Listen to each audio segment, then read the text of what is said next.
Hello everyone, welcome back to my YouTube channel. This video is going to be all about my experience meeting Kim Thúy, the books I read for my Asian diaspora class, and an optional book I also got that includes inserts of her saying things about her son's autism. For those of you who don't know, I have Asperger's. It's a form of autism. Sometimes people call it Asperger's syndrome, but I just call it Asperger's for short. So let's get into the video. The poster is a little hard to read, so I will read it to you guys. Sponsored by the Intercultural Language Resource Center. Retelling refugee stories, beauty and invisible strength, the woman in diaspora, a conversation with Kim Thúy. Born in Saigon in 1968, Kim Thúy left Vietnam with the boat people at the age of 10 and settled with their family in Quebec. A kaleidoscope of life experiences, working as a seamstress, interpreter, then lawyer and restaurant owner, prepared her with the intimate relationship with words. Since her debut novel, Rue, in 2009, Thúy has received several prestigious awards, including Governor General's Literary Award in 2010.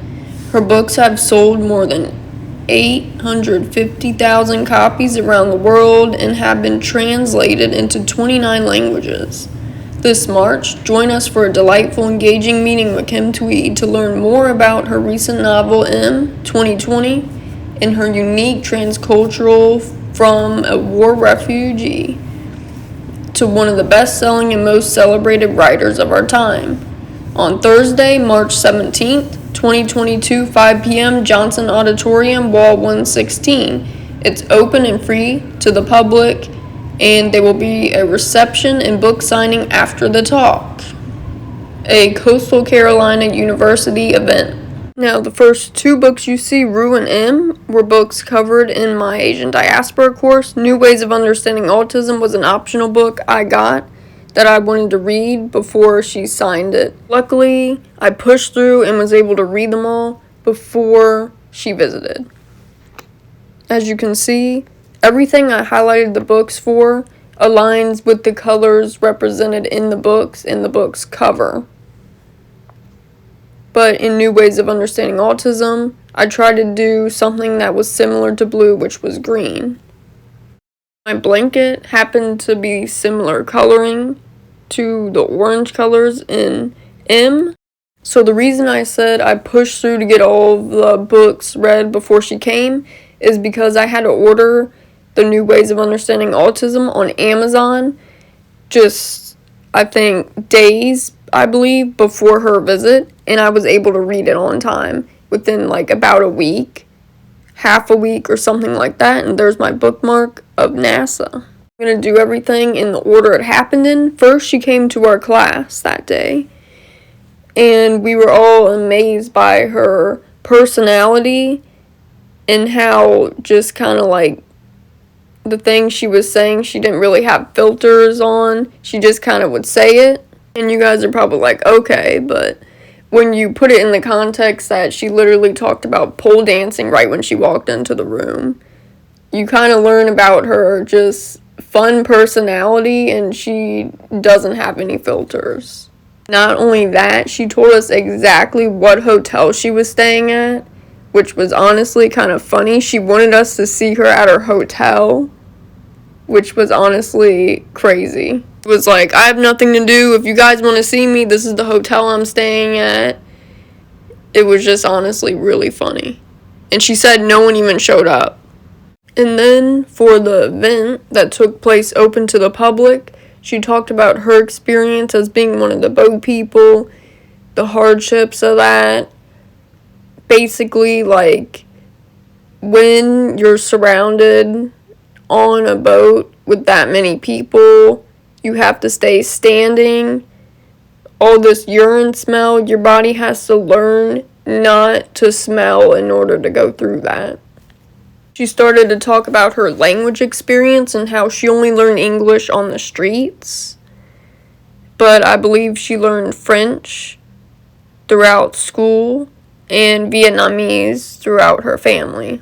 Actually, I know it's a really hard language, but I've been wanting to learn Vietnamese lately. In case you all were wondering, I was right there in the audience. Now it was time for the book signing at the end, and I was the second person in the line. And now I'm getting my book signed. This picture was taken by my Chinese teacher, Tan Lao Shi, that organized this event.